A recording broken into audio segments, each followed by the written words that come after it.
छात्रों, स्वागत है आपका फ्री स्टडी के यूट्यूब चैनल में। छात्रों, आज हम आपको बताने वाले हैं मध्य प्रदेश की नदियां, और खासकर नदियों में पूरा तो नहीं है नदियों के बारे में मध्य प्रदेश की।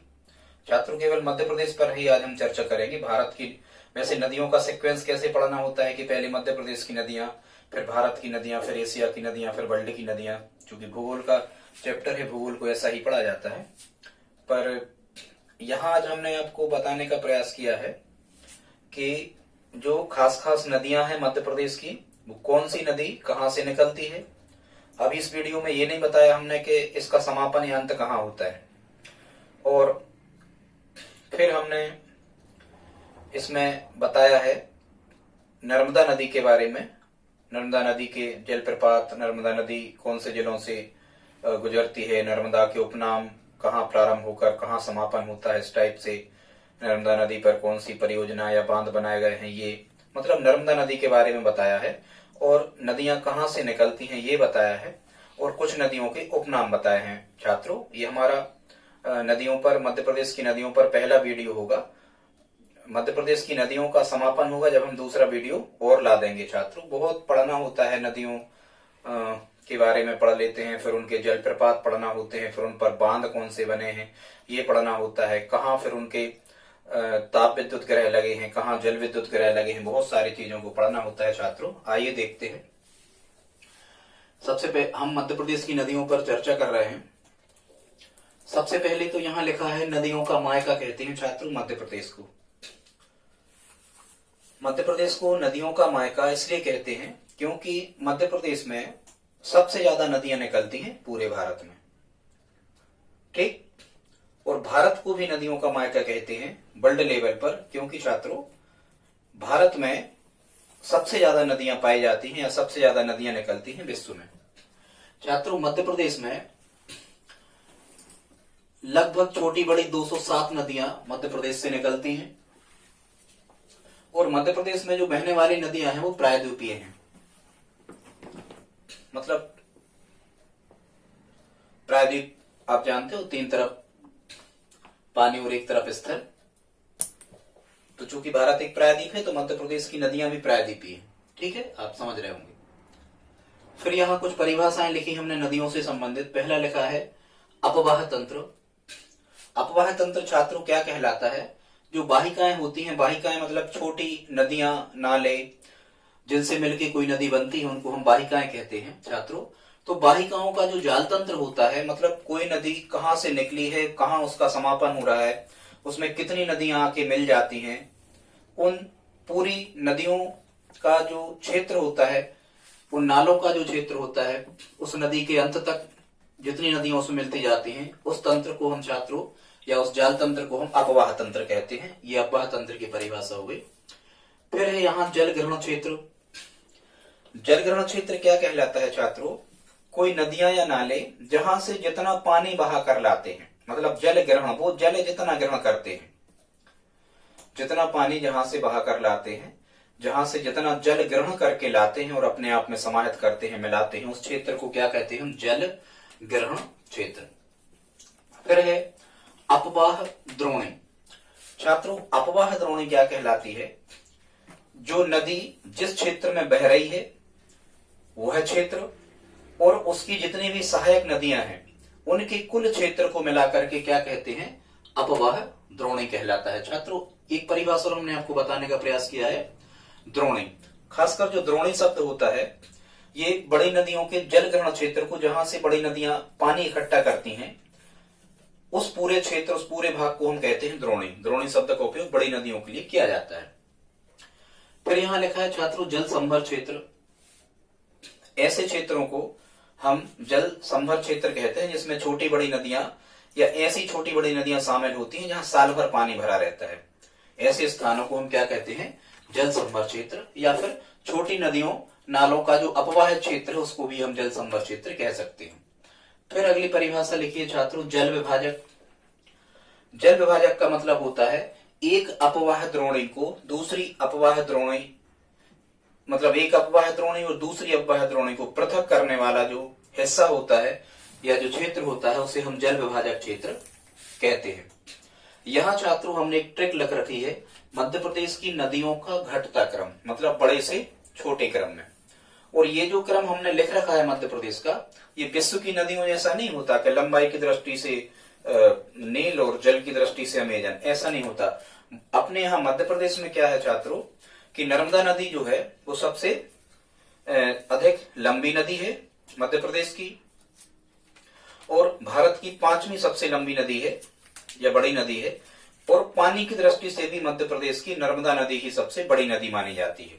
ठीक है, तो यहां हमने ट्रिक लिख रखी है नदियों के घटते क्रम की मध्य प्रदेश की, उनको आप देख सकते हैं। ये ट्रिक है हमारी खुद की बनाई हुई है, ये जैसा कुछ अरेंजमेंट होता है। छात्रों इस ट्रिक के माध्यम से आप कैसे प्रश्नों को हल करते हो इसको समझो। कई बार मध्य प्रदेश के ही एग्जाम में कोई प्रश्न आ जाता है, 4 नदियां दे देते हैं आपको ऑप्शन में और कहते हैं कि इनमें सबसे बड़ी नदी कौन है, उन्हीं 4 में आपको देखना होता है। या कह देते हैं कि इनमें सबसे छोटी नदी कौन है, उन्हीं में से आपको देखना होता है। या नदियों का घटता क्रम लंबाई के अनुसार पूछ लेते हैं, तो फिर आपको समस्या जाती। इसलिए हमने घटते क्रम में नदियों को लगाने का प्रयास किया है। तो उसकी ट्रिक को देख लेते हैं छात्रों। उसकी ट्रिक है नच सोता माँ बेटो केत छिका। अब छात्रों हमें तो याद है, आप लोगों को यदि हो जाए तो करना प्रयास। नच सोता माँ बेटो केत छिका, यदि आप इतना लिखते हो तो यहां से फिर घटते क्रम में नदियों की लंबाई चालू हो जाती है। सबसे पहले है नर्मदा। छात्रों नर्मदा नदी की कुल लंबाई ये लिखी हमने 1312 किलोमीटर है, 1312 किलोमीटर है, जिसमें 1077 किलोमीटर मध्य प्रदेश में बहती है, फिर गुजरात में और महाराष्ट्र में 3 राज्यों में बहती है। गुजरात में दूसरे नंबर पे, महाराष्ट्र में सबसे कम तीसरे नंबर पे। मध्य प्रदेश में बहती है 1077 या 1077 किलोमीटर। सबसे पहले नर्मदा, फिर है छात्रों यहाँ चंबल। चंबल 2 नदियों की लंबाई हमने लिख रखी, नर्मदा 1312 किलोमीटर और चंबल 965 किलोमीटर। फिर छात्रों यहां हमने लिखा है सोन, सो से बनेगा सोन, फिर ताप्ती, फिर माही, फिर बेतवा, टोंस, केन, धसान, छिप्रा और काली सिंध। ये घटता क्रम है। यदि आप इनको लिख लेते हो पेन कागज उठा के, तो हमें लगता है यहां से जब जो प्रश्न आएगा कि इनमें सबसे लंबी नदी कौन है, तो आप इनको ढूंढ पा रहे होंगे, क्योंकि ये घटता क्रम है। काली सिंध यहां लिखा हमने, तो ये 150 किलोमीटर मतलब अन्य से छोटी है। फिर और भी नदियां हैं, पर जनरली यहीं से प्रश्न आते हैं, देखा है हमने। आगे छात्रों हम आपको नर्मदा नदी के बारे में बताने वाले हैं।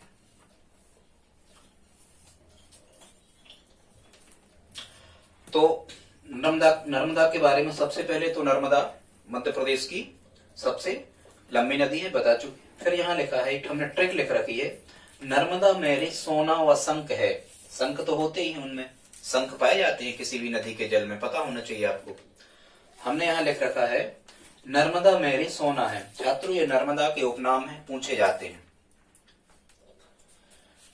यहाँ नर्मदा तो कहते हैं, मैं से कहते हैं मैकलसोता। नर्मदा का एक नाम क्या है, मैकलसोता। दूसरा यहाँ रे लिखा है, रे से बनता है छात्रों रेवा। फिर यहाँ लिखा है सो से बनता है सोगो देवी। ना से बनता है नामोदास। संक से बनता है संकरी, संकरी, शंकर से उत्पन्न संकरी। तो समझ गए, मैकलसोता, रेवा, सोगो देवी, नामोदास और संकरी। ठीक है छात्रों, ये टालमी ने दिया है। नामोदास नाम किसने दिया है, टालमी। ये भूगोल को जानने वाले थे, टालमी ने क्या दिया है छात्रों, पृथ्वी केंद्रीय या भू केंद्रीय सिद्धांत दिया था टालमी ने। भूमि को सृष्टि का, पूरे ब्रह्मांड का केंद्र माना था। वो भूगोल को जानने वाले हैं। टालमी ने किसे नामोदास कहा है। फिर नर्मदा के बारे में अन्य जानकारी, ये भारत की 5वीं सबसे लंबी नदी है। इसे नर्मदा को मध्य प्रदेश और गुजरात की जीवन रेखा कहते हैं। छात्रों जो जीवन रेखा होती है, ये किसी भी देश या प्रदेश में बहने वाली जो नदियां होती हैं, इनको वहां की जीवन रेखा कहते हैं।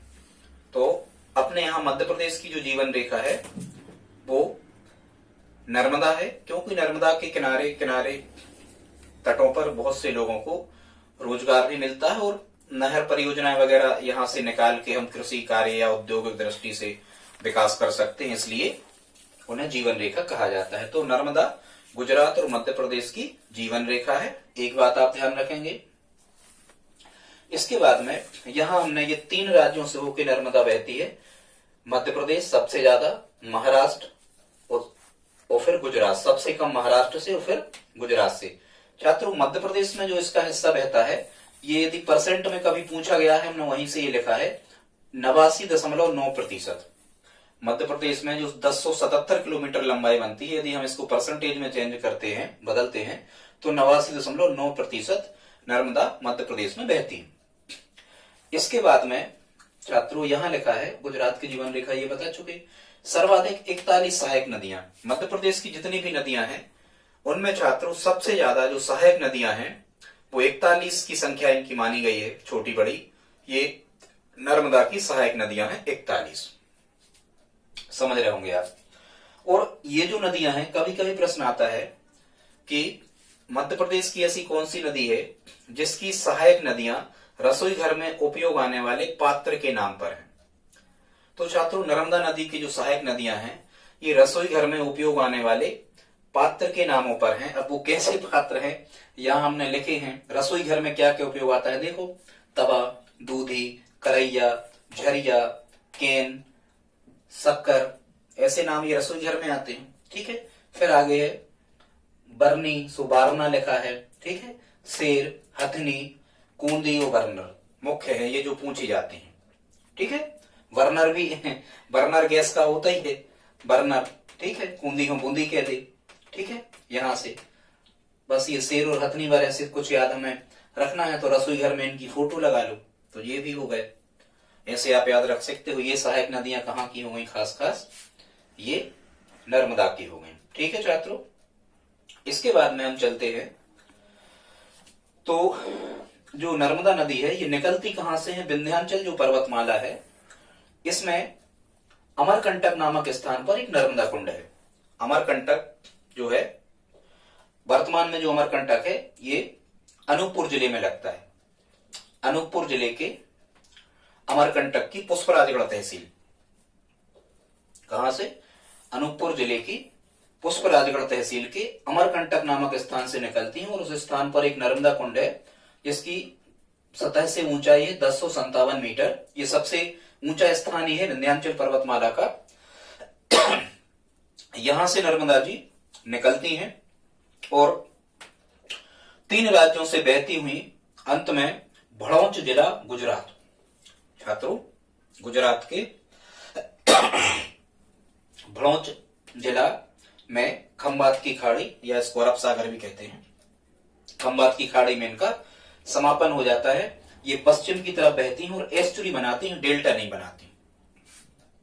छात्रों, डेल्टा का मतलब ये होता है कि एक नदी यहां से, नदी की जो धार है वो एक धार यहां से आ गई और उसी नदी की एक धार यहां से आ गई, फिर इकट्ठी हो गई वो धार और गिर गई, तो बीच में जो त्रिभुजाकार क्षेत्रफल या जो जगह बनती है उसको छात्रों हम डेल्टा कहते हैं।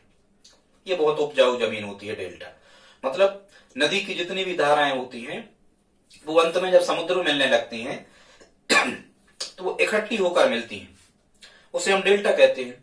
और यदि जो नदी जब समुद्र में जिस अंत होने लगता है, जब ये अपनी कई सहायक धाराओं में बट के समुद्र में मिलती है, तो छात्रों उसे हम एस्चुरी कहते हैं। तो ये जो नर्मदा है ये एस्चुरी बनाती है, नर्मदा और ताप्ती एस्चुरी बनाती हैं और ये पश्चिम की तरफ बहती हैं। मध्य प्रदेश में ये उल्टी बहती हैं, उल्टी बहने वाली नदी है नर्मदा और ताप्ती।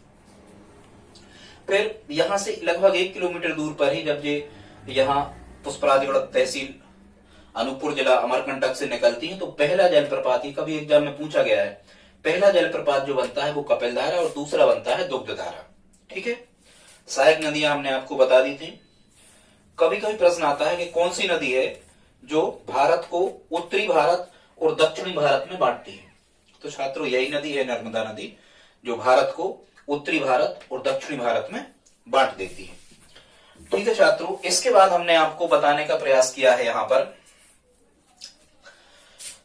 नर्मदा नदी पर चलने वाली नहर परियोजना या बांध, वो उसमें भी आपको क्या करना है, एक ट्रिक याद कर लेना है। क्या करना है आपको, एक ट्रिक याद कर लेना है।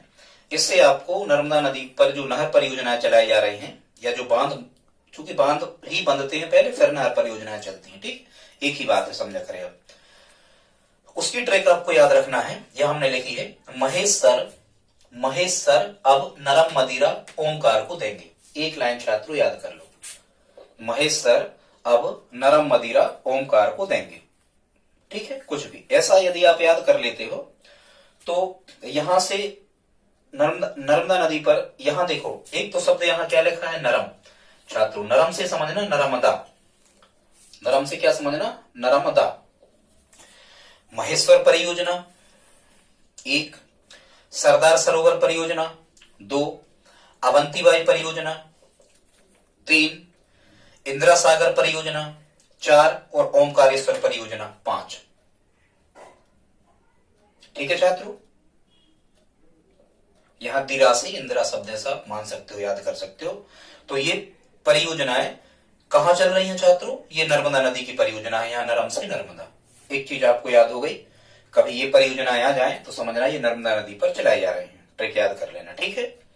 फिर छात्रों ये जो नर्मदा नदी है ये मध्य प्रदेश के 16 जिलों से निकलती हैं, 16 जिलों से गुजरती हैं। हमने 16 जिलों को भी लिखने का प्रयास किया है, आप उनको देख सकते हो। उसकी भी एक ट्रिक है। ट्रिक क्या है, अनूप राय नर ने जब बड़ी सी मंडी में धार देखी, अली दादा होश खो गए। अनूप राय नर ने जब बड़ी सी मंडी में धार देखी, अली दादा होश खो गए। ये छात्रों वो जिले हैं, अब हम गिनेंगे नहीं इनको, 16 जिले वैसे आप पूछा जाता है तो याद रखो, पर हम बताने का प्रयास कर रहे हैं, जगह कम थी इसलिए हमने बोर्ड पर लिखा नहीं है। हमारी कोशिश ये रहती है कि कम समय में छात्रों आपके पास ज्यादा से ज्यादा डाटा उपलब्ध हो जाए, ज्यादा से ज्यादा हम बता पाए, तो हमने वहां लिखा नहीं है, आप सुनते जाए। 16 जिले हैं मध्य प्रदेश के जहां से नर्मदा जी निकलती हैं। अनूपपुर, रायसेन, नरसिंहपुर, जबलपुर, बड़ी से बड़वानी, ठीक, सी से सीहोर, मां से मंडला, डी से डिंडोरी, धार यहां लिखाई है, दे से देवास, खी से खरगोन कर लेना, या इस खा से खंडवा कर देना। जहां भी खरगोन आता है छात्रों खंडवा तो रहता ही है, याद रखना, खरगोन खंडवा दोनों, चाहे इस खा से मान लेना चाहे इस खा से। दे से देवास, अली से अलीराजपुर, दादा से हरदा, होश से होशंगाबाद और खो से खंडवा, ऐसे करके याद कर लेना छात्रों। ये लगभग 15-16 जिले हो गए होंगे। यहां से नर्मदा जी निकलती है। यदि यहां से कोई प्रश्न आ जाए कि नर्मदा जी किस जिले से नहीं निकलती हैं तो यहां से आप तय कर सकते हो। इसके बाद छात्रों हमने यहां नर्मदा जी के कुछ वाटरफॉल या जलप्रपात लिखने का प्रयास किया है कि नर्मदा के जलप्रपात कौन कौन से हैं। तो यहां हमने ट्रिक लिखी है, कपिल दूध वाले का भाला धुआं में मानो दर्जी से टकरा गया। कुछ भी याद रख लेना आप, चूंकि इसके जलप्रपात ज्यादा फेमस है नर्मदा जी के, तो आपको समझ लेना, उसी की ट्रिक आपने याद करी होगी। कपिल दूध वाले का भाला धुआं में मानो दर्जी से टकरा गया, ये मानो दर्जी से कुछ भी ऐसा याद कर लेना आप। तो कपिल धारा, दुग्ध धारा, भालकुंड, धुआंधार, मानधाता और दर्दी,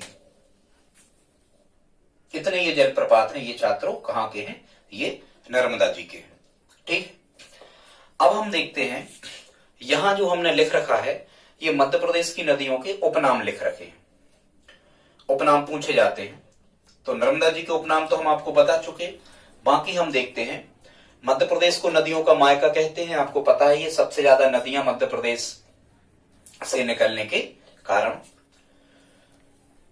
मध्य प्रदेश की गंगा बेतवा को कहते हैं। छात्रों गंगा जो है ये बहुत ज्यादा प्रदूषित नदी है, हालांकि भारत की सबसे प्रदूषित नदी तो नहीं है। सबसे प्रदूषित नदी में 2 नदियां आती हैं, यमुना और साबरमती, ठीक है। पर प्रदूषण के आधार पर मध्य प्रदेश की गंगा बेतवा को कहते हैं। और जो मालवा इंदौर साइड का क्षेत्र है, वहां जो उज्जैन साइड का, वहां क्षिप्रा निकलती है, तो मालवा की गंगा क्षिप्रा को कहते हैं। और ये प्रदूषण के आधार पर दोनों को कहा गया है। मध्य प्रदेश की गंगा बेतवा, मालवा की गंगा क्षिप्रा। किसी भी देश या राज्य की जीवन रेखा जो होती है छात्रों, वो वहां की नदियां होती हैं, और मध्य प्रदेश और गुजरात की जीवन रेखा नर्मदा, हम पहले आपको बता चुके थे। फिर यहाँ लिखा है स्वर्ण नदी, तो यहां आपको छात्रों कुछ याद नहीं करना, यहाँ स्वर्ण लिखा है और यहाँ लिखा है सोन। हालांकि ये तीन नदियां वहीं से निकलती हैं, जोहिला, सोन और नर्मदा। कहां? वहीं पुष्पराजगढ़ जिला, पुष्पराजगढ़ तहसील, अनूपपुर जिला, अमरकंटक से निकलती हैं सोन, जोहिला और नर्मदा। ठीक। स्वर्ण नदी किसे कहते हैं? सोन को। चरमावती, ये चा यहां लिखा, चंबल, चा यहां भी लिखा, तो चरमावती, चंबल, या जानवरों की चमड़ी वगैरह खींचने में बहुत बल लगाना पड़ता है, ऐसे आप याद रख सकते हो, चरमावती, चंबल।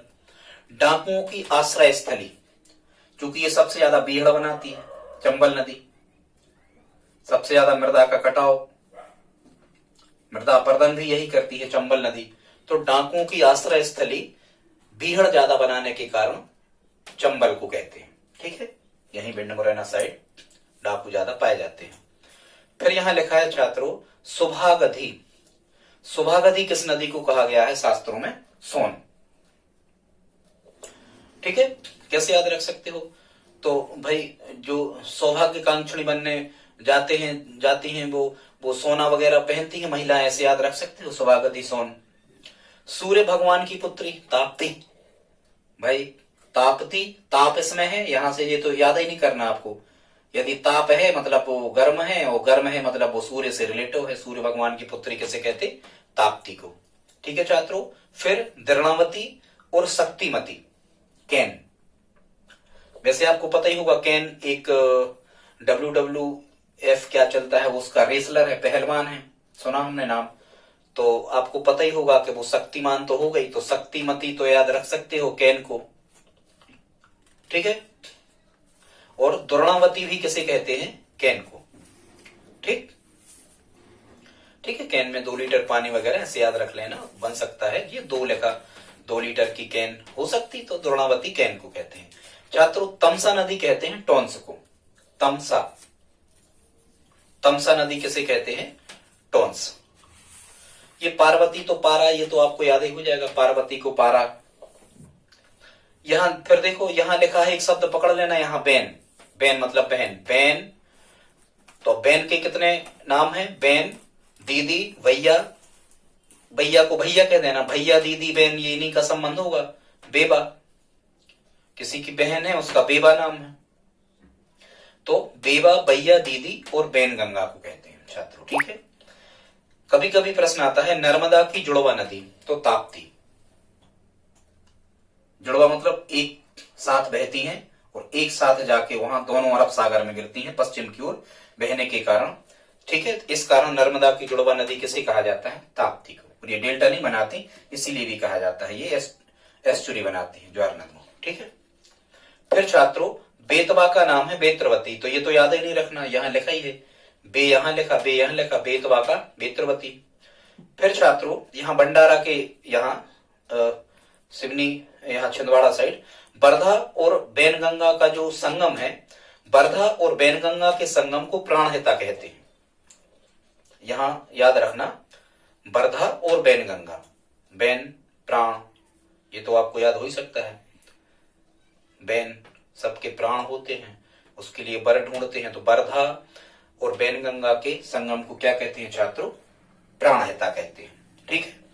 अब ये उपनाम आप अपनी कॉपी पर एक बार लिख लेना, यदि आप एक बार लिख ले तो इनको, तो हमें लगता है ऑप्शन जब आता है, यहाँ तो देखो याद यदि नहीं होता छात्रों तो घबराए नहीं करें, यहाँ तो बहुत सारी चीजें लिखी हैं। जब आप पेपर देने जाते हो तो ऑप्शन में तो 4 चीजें आती, वहां से तय करना।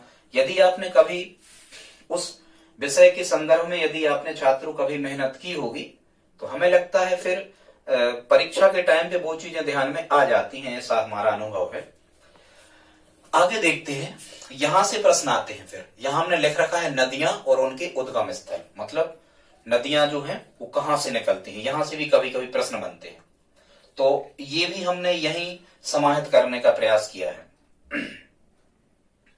देखते हैं इनको। सबसे पहले नर्मदा, ये तो आपको पता ही है, नर्मदा अमरकंटक, पुष्पराजगढ़ तहसील, अनूपपुर जिला, और वहां क्या है? नर्मदा कुंड है। ठीक, वहां से निकलती है। चंबल, कहते हैं ना चंबल निकलती है जाना पाओ पहाड़ी महू, इंदौर के पास है महू, यहां से चंबल नदी निकलती है। तो कुछ लोग कहते हैं यार महुआ बीनने जाना तो पांव में चप्पल पहन जाना। एक लाइन यदि आप याद करते हो कि महुआ बीनने जाना, यदि पहाड़ी साइड महुआ बीनने जाना पहाड़ी पर तो चप्पल पहन जाना, यहां से याद रख सकते हो। आप संतवाते हैं कि चंबल जो है वो महू से निकलती है जाना पाओ पहाड़ी। फिर छात्रों यहां लिखा है ताप्ती। ताप्ती नदी जो है ये बैतूल जिले से निकलती है, मुल्ताई नामक स्थान से। मुल्ताई नामक स्थान कहां है? बैतूल जिले में। अब इसको आप कैसे याद रख सकते हो? मुल्ताई जिले से, मुल्ताई नामक स्थान से निकलती है बैतूल जिले से ताप्ती। आप ऐसे याद रख सकते हो, मान के चलो किसी की ताई है, उसने बेंत को ताप लिया है, जला लिया है। किसी की ताई है, उन ताई ने क्या किया है कि बेंत बना लिया, बेंत को उनने ताप लिया है जला करके, तो फिर बड़ी तूल बन गई, समस्या बन गई। यहां से आप याद रख सकते हो ताप्ती, बैतूल जिला, मुल्ताई। या इसको पकड़ो, यहां भी ता लिखा है और यहां भी ता लिखा है, ताता याद कर लो, मुल्ताई मुल्ताई यही आता है मुल्ताई। ठीक है। इसके बाद छात्रों सोन नदी, सोन नदी वहीं से निकलती है बिल्कुल एक साथ, अमरकंटक, पुष्पराजगढ़ तहसील। तीन हमने आपको बताया, सोन, जोहिला और नर्मदा, इनका उद्गम स्थल एक ही है। ठीक है, सोन, जोहिला और नर्मदा। ठीक है, अमरकंटक से निकलती है। ठीक है। फिर यहां लिखा है बेतवा। बेतवा नदी कहां से निकलती है? कुमरा गांव, रायसेन। बेतवा नदी कहां से निकलती है? कुमरा गांव, रायसेन। ठीक है। तो इसको कैसे याद रख सकते हो आप कि एक तो यहां लिखा है तबा, यदि, लेकिन याद रखना तवा, तवा शब्द, लेकिन तवा नदी अलग है। ठीक है, हम बता रहे हैं अंतर। तवा जो है, तवा यदि हम कहें मिट्टी का जो तवा है वो कुम्हार बनाता है, बनाता ही है कुम्हार, सही है ये बात, कुम्हार बनाता है तवा। तो यहां से आप याद रख सकते हो कि कुमरा या कुम्हार ऐसा तो कोई शब्द आना ही है यदि तवा नदी आना है। ठीक है, कुम्हार शब्द आना, यहां से आप याद रख सकते हो। और यहां कुमरा के रा में रा लिखा है और रायसेन से फिर चालू कर दो जिला, तो यहां भी रायसेन लिखा है, तो आप याद रखना बेतवा, कुमरा गांव, जिला रायसेन। फिर छात्रों आते हैं स्पष्टली तवा। क्या होता है? यदि तवा पर आप थोड़ी सी असावधानी करते हो तो चमड़ी जल जाती है, जल सकती है आपकी चमड़ी, यदि आप तवा पर थोड़ी सी असावधानी करते हो तो। इसको आप ऐसे याद रखना, तवा नदी निकलती है पचमढ़ी, चूंकि ये होशंगाबाद जिले में आती है, पचमढ़ी की महादेव पहाड़ी से। पचमढ़ी पर है महादेव पहाड़ी, दर्शनीय स्थल, वहां से निकलती है छात्रों क्या? तवा नदी। आगे चलते हैं, यहां लिखा है क्षिप्रा। क्षिप्रा नदी निकलती है काकरी वरड़ी पहाड़ी, इंदौर से। क्षिप्रा नदी का उद्गम स्थल कहां है? काकरी वरड़ी पहाड़ी, इंदौर। ठीक है। इसको कैसे याद रखोगे? ऐसा याद रखना कि यदि कोई आजकल के दौर में, इस दौर में यदि कोई करी माने कड़ी और बरी, यदि कोई खा रहा है तो छिप के खे है, कोई देखने ले यार, कड़ी खा रहा है और बरी खा रहा है यदि, तो कोई देखने ले तो छिप के खे है। तो छिपरा कहां से निकल गई? काकरी वरड़ी पहाड़ी, इस दौर में, ऐसे याद रख सकते हो। फिर छात्रों यहां लिखा है बैनगंगा। बैनगंगा निकलती है पारसवाड़ा पठार, सिवनी। ठीक है, पारस बाड़ा पठार, सिवनी। तो ऐसे याद रख लेना कि ये लिखा है बाड़ा मतलब बड़ी, बड़ी बहन, बड़ी बहन, कुछ भी, बड़ी बहन, बनी, ऐसे करके याद रख लेना। छोटी बहन किसी के यहाँ जन्म हुआ तो अपन कह रहे हैं कि बड़ी बहन बनी, अब वो बड़ी बहन बन गई, एक बहन का और यदि जन्म हो गया, तो ऐसे करके याद रख सकते हो कि बाड़ा शब्द आएगा तो आएगा बैनगंगा, पारसवाड़ा पठार, सिवनी से निकलती है, ऐसे आप याद रख सकते हो। फिर यहां लिखा है छात्रों केन। केन नदी निकलती है विंध्याचल पर्वत, कटनी जिला। केन नदी कहां से निकलती है? कटनी जिला। वैसे ही हमने बताया था कि केन क्या है। अब केन चूंकि एक पहलवान है, तो अब कोई पहलवान उससे लड़ रहा होगा तो उसने उसे काट दिया, केन पहलवान को किसी ने काट दिया, हार गया, तो ऐसे याद रखना है कि केन जो है वो कटनी से निकलती है, विंध्याचल पर्वत। ठीक है छात्रों। आगे चलते हैं, यहां लिखा है सिंध नदी। सिंध नदी ये सिरोंज, चूंकि तहसील है सिरोंज विदिशा की, सिंध नदी निकलती है सिरोंज नामक स्थान से, विदिशा से। ठीक, कैसे याद रख सकते हो आप इसको? कैसे याद रखोगे? सिंध, यहां देखो सीसी लिखा है, इसको पकड़ लेना, सीसी याद कर लो बस। सीसी रोज पीना है, तो सिंध नदी सिरोंज, सिरोंज विदिशा में आता है। फिर यहां लिखा है एक नदी माही। माही निकलती है धार जिले से, सरदारपुर। वैसे देखो, एक चीज तो आपको याद होना चाहिए कि जो सरदार होते हैं वो धारदार हथियार लिए रहते हैं। आपको पता है गुरु गोविंद सिंह ने पंच का, कृपाण, कंघा, कटार, ठीक है, बर्छी, ऐसी कुछ इनने उनने मतलब दिए थे 5। खैर, तो सरदार जो होते हैं वो धारदार हथियार लिए होते हैं। ठीक है, तो ऐसा याद रख लेना कि माही जो है वो सरदार का नाम है, ऐसा याद रख लेना आप कि माही किसका नाम है, कोई किसी सरदार का नाम है माही, ऐसा करके सोचो आप। किसी सरदार का नाम है माही, वो धारदार हथियार लिए घूमता है। तो यहां से आपको याद हो जाएगा कि माही धार जिले से निकलती है, सरदारपुर नामक स्थान से। ठीक है, याद रखने के तरीके हैं ये। फिर यहां लिखा है टोंस। टोंस नदी जो है छात्रों, ये निकलती है कैमूर पहाड़ी, सतना से। टोंस नदी कहां से निकलती है? कैमूर पहाड़ी, सतना से। ठीक है, कोई कोई कहते कि तुम अपनी टोन में न रह गए, मूड दे जे हो ऐसे करके बुंदेलखंडी में याद करते हो, तुम अपनी टोन्स में न रह गए के मूड दे जे हो, कछु भी ऐसे। यहां से याद कर लेना, टोन्स कैमूर पहाड़ी, सतना। कैमूर पहाड़ी कहाँ है? सतना में। यदि कोई टोन में है तो वैसे ही वो तनो तनो सुरेत, समझो लोगो, सतना। यदि कोई टोन में है तो वो तनो तनो सुरे है, सतना। यहां से याद रखना। फिर धसान, बेगमगंज।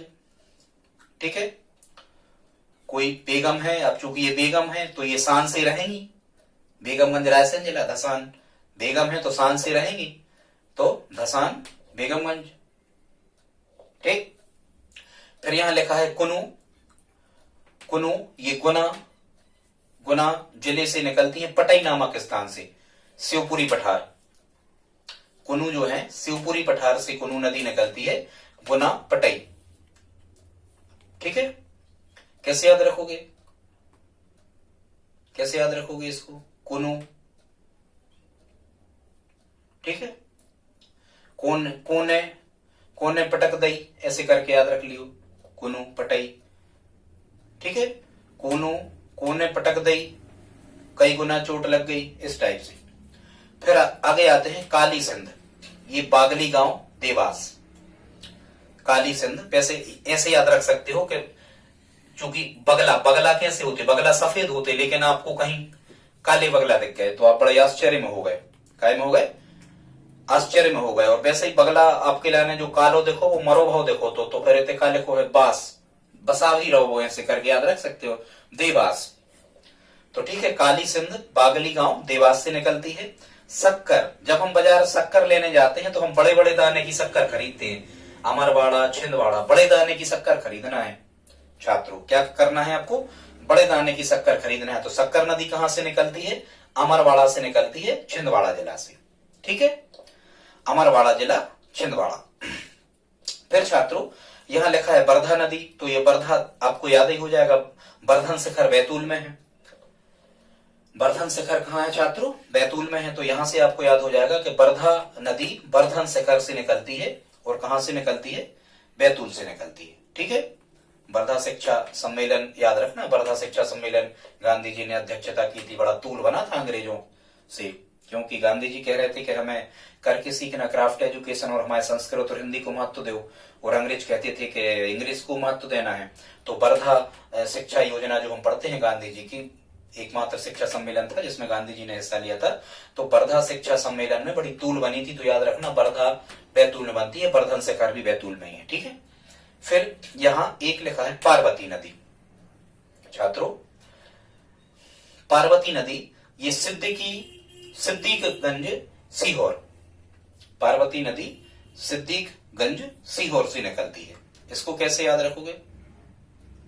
ठीक है, अब यहां लिखा है, चूंकि सिद्ध बाबा माने शंकर जी का रूप होते हैं, सिद्ध बाबा किसका रूप होते? शंकर जी का। तो शंकर जी पार्वती जी, गौरा पार्वती। तो सिद्धि माने सिद्ध, सिद्ध कौन है? शंकर जी। तो शंकर पार्वती ये उनकी जोड़ी बन रही। और ये सिद्धि का गंज कहाँ है छात्रों? ये है सीहोर में। ठीक है, ऐसे याद रखना, बाकी कुछ रह नहीं गया। आप चाहें तो इसका एक स्क्रीनशॉट ले सकते हैं। छात्रों अभी हमने नदियां बताने का प्रयास किया, पर अभी नदियां पूरी नहीं हुई। ये हमारा भाग 1 होगा।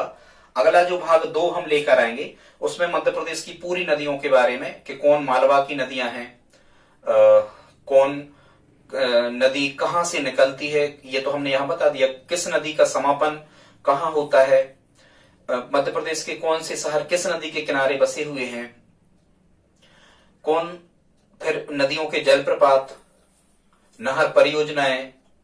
छात्रों बहुत है पढ़ने के लिए, पर आप घबराएं नहीं, एक एक वीडियो के माध्यम से हम जितना कुछ संभव हो सकेगा उपलब्ध करवाते रहेंगे। यदि छात्रों आपको वीडियो पसंद आया हो तो प्लीज लाइक शेयर सब्सक्राइब करें। धन्यवाद।